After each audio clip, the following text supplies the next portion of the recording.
Olá, caríssimo telespectador da Rede Século XXI, obrigado pela sua audiência. Está começando mais um programa Luz da Vida, nosso compromisso semanal, no final da tarde do primeiro dia da semana. Que bom que você está conosco. Pela 19ª vez, o programa Luz da Vida se debruça sobre o tema do paraíso. Paraíso, um dos 4 novíssimos. Novíssimos são as últimas realidades que acontecerão terminada a nossa aventura aqui na Terra. São 4 novíssimos: morte, juízo, inferno e paraíso. Ao tema da morte, dedicamos 29 programas. Ao tema do juízo, 65 programas. Ao tema do inferno, já fizemos 28 programas. E agora, com esse, 19 dedicados ao paraíso, e ainda tem muito mais. Já caminhamos para o desfecho desse assunto, porque ainda abordaremos a questão do purgatório, que é um apêndice, por assim dizer, do paraíso, já que todas as almas que padecem no purgatório já têm a certeza da salvação. Portanto, já têm a segurança de que adentrarão no festim dos eleitos, ainda que agora, presentemente, se purifiquem. Continuamos a abordar o assunto do paraíso no Catecismo da Igreja Católica. No programa anterior, terminamos aludindo ao parágrafo 1047 do Catecismo da Igreja Católica. Agora, vamos ao parágrafo seguinte, que trata de 2 questões. O tempo da consumação, eis que eu faço novas todas as coisas, o novo céu, a nova terra, o arremate da história, Cristo vem em glória para julgar os vivos e os mortos e chegar-se-á ao fim da história da humanidade. Mas, questão abordada por Jesus, quando isso acontecerá? Jesus previu o fim dos tempos? Sim, previu. Jesus disse com clareza quando acontecerá? Não, não disse com clareza. Aliás, das várias passagens que encontramos sobre o assunto nos livros sinóticos, porque o 4º Evangelho não trata dessa questão, somente Marcos, Mateus e Lucas narram algumas frases de Jesus sobre esse assunto. Jesus não é claro. Jesus também não esconde tudo. Jesus é sóbrio e, ao mesmo tempo, misterioso. Ele não é preciso ao dizer quando vai acontecer o fim dos tempos, o arremate da história e, portanto, a consumação, completando-se o número dos eleitos. O céu, portanto, terá, digamos assim, todos aqueles que Deus já conhece no seu coração, aqueles que estão escritos no livro da vida. Quando o número se completar, então haverá o fim, como diz o apóstolo Paulo na 1 Coríntios capítulo 15. Vamos ao texto, Marcos capítulo 13, versículo 32, vai aparecer a frase de Jesus aí, na tela do seu computador, do seu celular, do seu televisor. Leiamos e depois teçamos alguns comentários. Primeiro, por que Jesus não é tão claro? E segundo, o que significam essas palavras já no finalzinho do versículo? Vamos ao texto.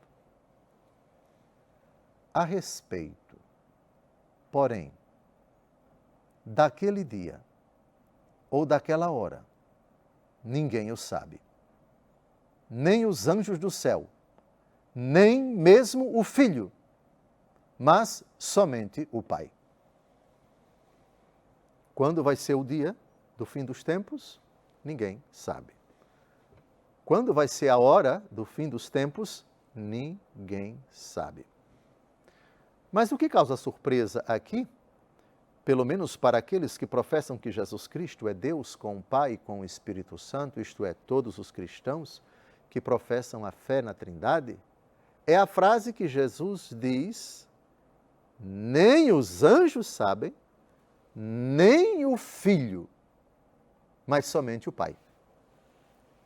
Ora, se Jesus é Deus, Jesus é o Filho de Deus, e o Filho de Deus não sabe quando vai ser o fim dos tempos, então como é que pode Deus não saber de algo que vai acontecer no futuro? E agora? Como é que se responde a essa questão? É simples. Quando Deus nos confia uma coisa, quando a missão que Deus nos dá comporta uma finalidade precisa, eu não somente tenho o direito, mas tenho o dever de cumprir aquela missão que Deus me confiou. Jesus é Deus de Deus, luz da luz, Deus verdadeiro de Deus verdadeiro, gerado não criado, consubstancial ao Pai. Jesus sempre existiu e, como Deus, é onisciente e sabe de tudo. Mas, quando Ele se encarna, quando Ele vem até os homens, assumindo a natureza humana, manifestando-se como homem, sendo ao mesmo tempo Deus, a missão do Filho não comporta revelar determinadas coisas que o Pai não lhe autorizou. Porque a missão do Filho não é essa. Ora, é na condição de Verbo encarnado que Jesus não pode revelar aquilo que Ele, como Deus, sabe. Ora, a missão do Filho do homem, a missão do Deus encarnado, não comporta saber, não comporta conhecer, isto é, não tem autorização para revelar. Você sabia que o sacerdote na confissão, ele é obrigado a guardar o sigilo inviolável e perpétuo até o dia da sua morte e não pode revelar a ninguém, por nenhum motivo, aquilo que ele ouviu em confissão em ordem à absolvição dos pecados? Sim, essa é a doutrina da Igreja Católica a respeito do sigilo sacramental. De sorte que, em virtude disso, o sacerdote, quando veste os seus paramentos e atende uma confissão, terminada a confissão, ele não tem autoridade nenhuma para revelar aquilo que ele ouviu em confissão para ninguém. De sorte que, teoricamente, se uma pessoa perguntasse a ele o que você ouviu em confissão, ele pode e deve responder, não sei. Ainda que ele saiba. Ele saiba, mas como confessor, obrigado ao sigilo sacramental. Ele não mente, não mentiria, se ele dissesse, eu não sei o que fulano acabou de me dizer agora. Ou seja, minha missão de confessor sabe. Enquanto confessor, eu sei. Mas a confissão está protegida pelo sigilo. Portanto, terminou a confissão, eu não sei de mais nada daquela confissão, porque a confissão acabou. E eu atendi aquela confissão obrigado ao sigilo sacramental. Então, o sacerdote não mente quando diz, eu não sei o que fulano me disse em confissão. Jesus, como Deus, sempre soube do dia e da hora. Mas ele está falando aqui a respeito do Filho do Homem, ele, enquanto Deus encarnado. Não é a missão do Filho que se encarnou revelar o dia nem a hora. Por isso, agora, vocês entendem perfeitamente o sentido do versículo 32 do capítulo 13 de São Marcos, de novo ao texto, aparecendo aí bem diante dos seus olhos. A respeito, porém, daquele dia ou daquela hora, ninguém o sabe, nem os anjos do céu, nem mesmo o Filho, mas somente o Pai.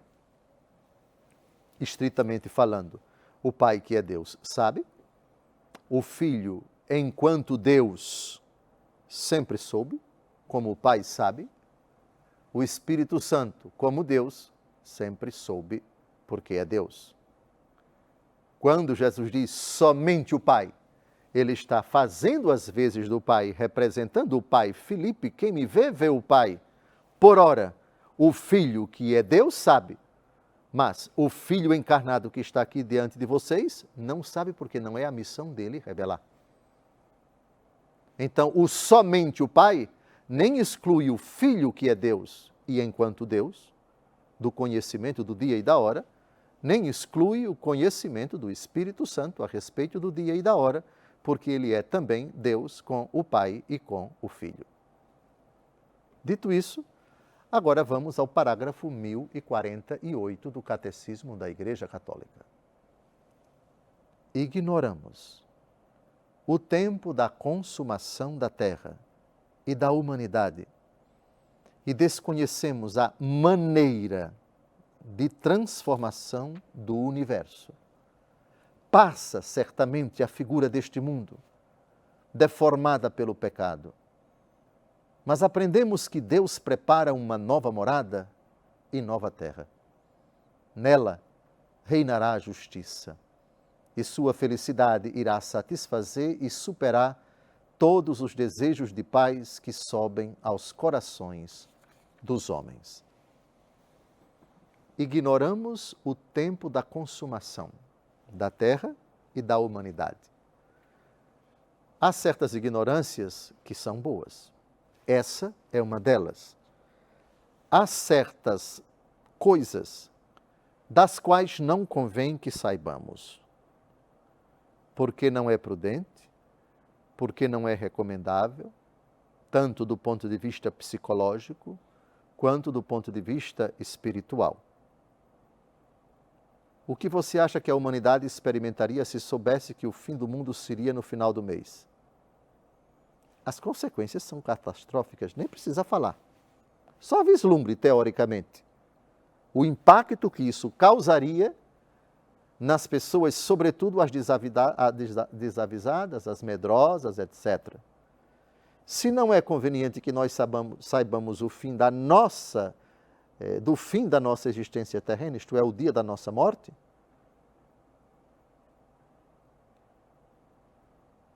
porque causaria um caos, uma perturbação tremenda, você viver sabendo que só lhe resta tantos dias, tantas horas, tantos meses. Alguns podem enfrentar isso com naturalidade, outros não. Deus é muito sábio por nos deixar ignorantes a respeito do dia e da hora. Está terminando o nosso primeiro bloco, não saia daí, porque ao retornarmos, nós vamos de novo pegar esse tema da ignorância do tempo da consumação da terra e da humanidade. Até logo mais, a gente se vê daqui a pouco.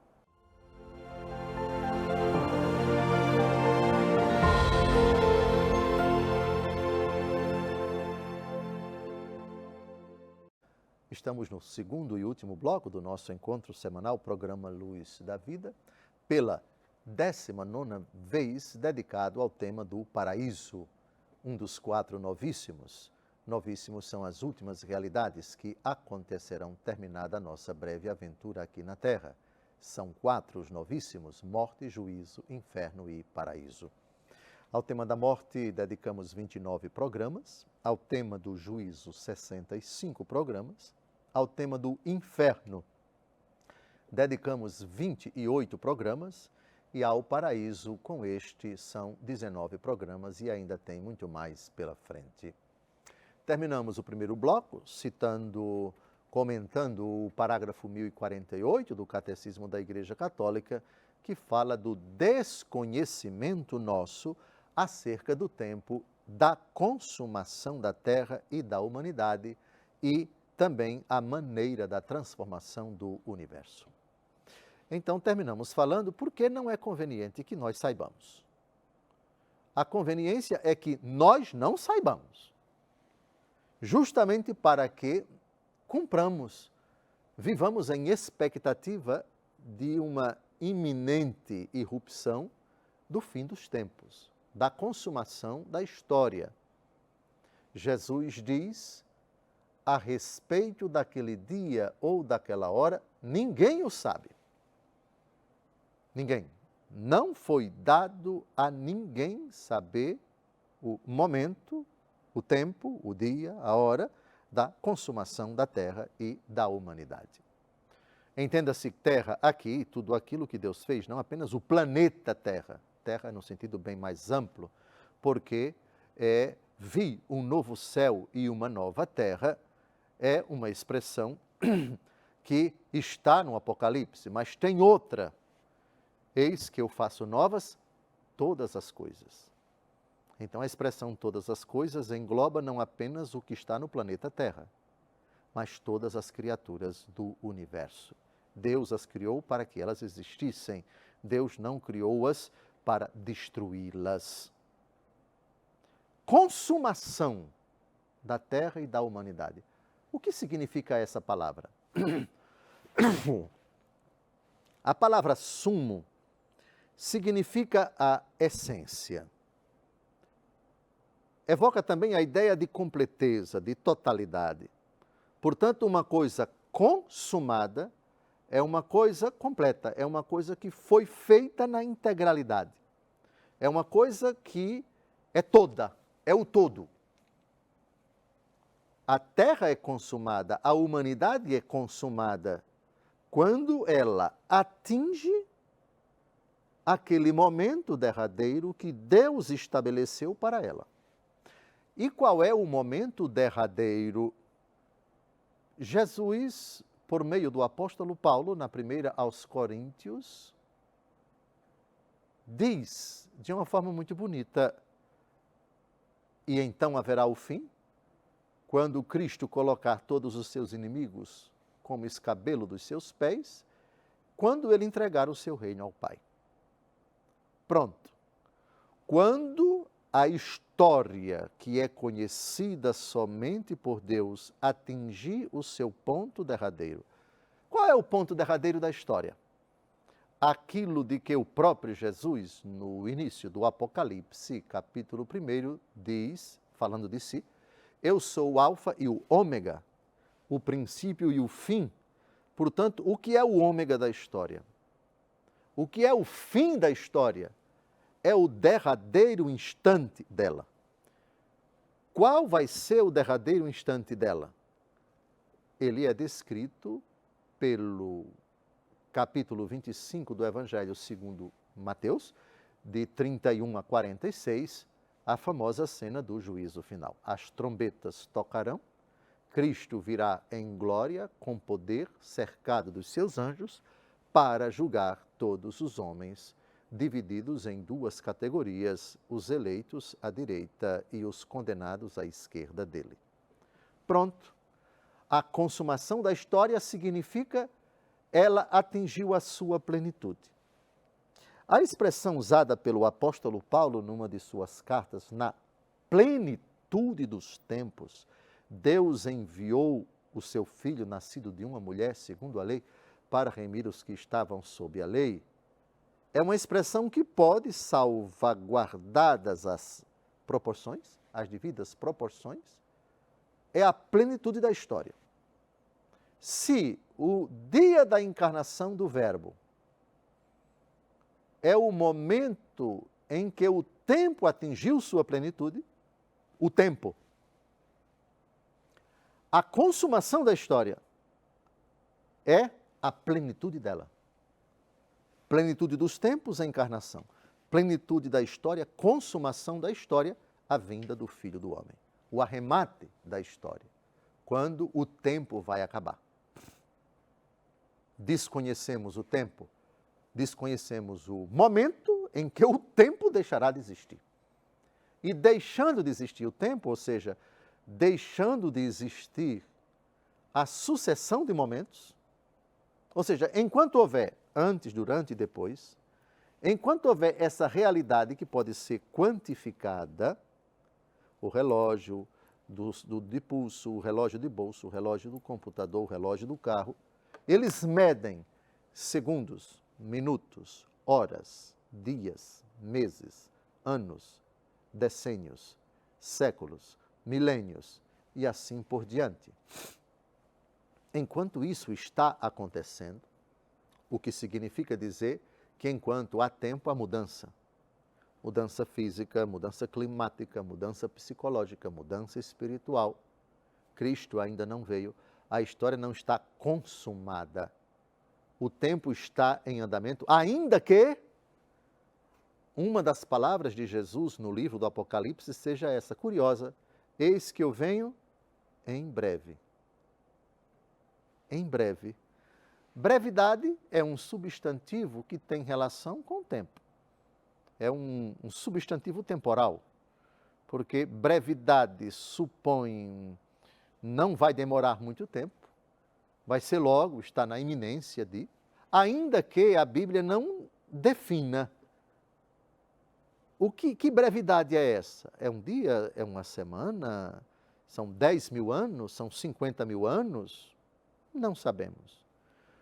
Parece-me que no mundo científico da astronomia, é indiscutível que a tese segundo a qual o Sol, o astro em torno do qual no sistema solar, o sistema do Sol, os 9 planetas orbitam em torno dele, o Sol vai esfriar, vai deixar de arder.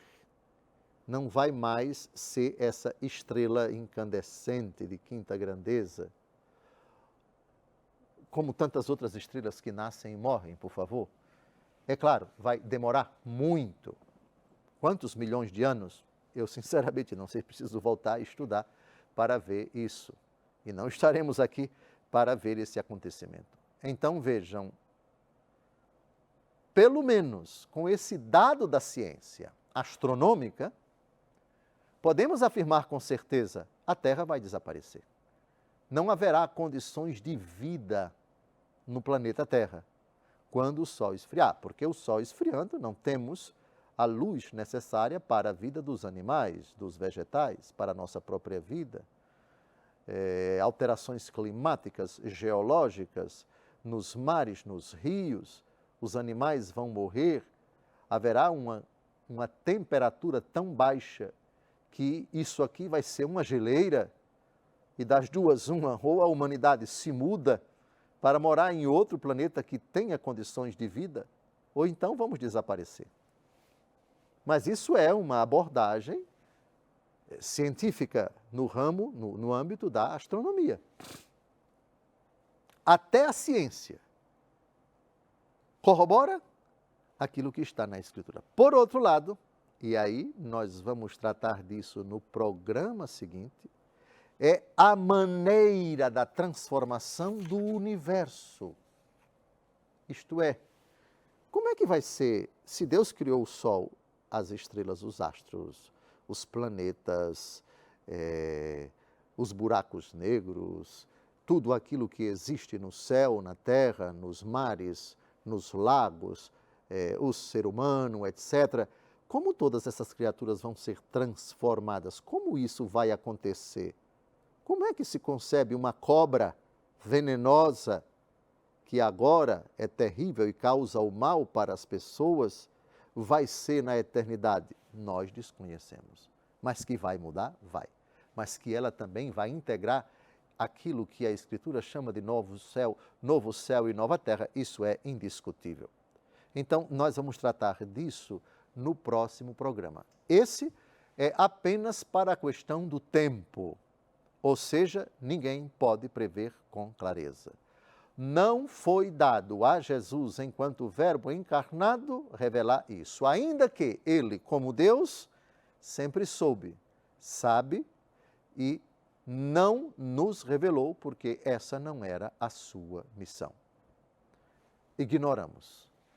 Ignorância boa, porque nos leva, já que desconhecemos o futuro derradeiro, o arremate da história, quando isso vai acontecer, mais importante do que ficar indagando sobre isso, é agora, Senhor, que vais restaurar a realeza de Israel. Jesus responde de uma forma educada, mas colocando de novo os apóstolos no seu devido lugar, com a educação que é própria dele. Senhor, é porventura agora que ides restaurar o reino de Israel? Olha a resposta educada de nosso Senhor, Atos capítulo 1, versículo 7. Não vos pertence a vós saber os tempos nem os momentos que o Pai fixou em seu poder. Ou seja, em linguagem nordestina, não é da conta de vocês. Jesus não disse desse jeito, por favor, desse jeito nordestino, mas disse do jeito judaico, educadíssimo que Jesus sempre foi: não vos compete. Porque não traz nenhuma utilidade para vocês. Não traz nenhum benefício para vocês. Vivam expectativa, por favor, como se fosse amanhã. Vivam preparados, porque a qualquer momento o Filho do Homem chegará. Deus abençoe você por ter permanecido conosco. Deus cumule de dádivas a sua vida e derrame abundantes graças ao longo desta semana, e espero encontrá-la ao pé do seu celular, do seu televisor, do seu computador, no próximo domingo, 5 da tarde. Até logo mais, se Deus quiser. Deus abençoe sua vida.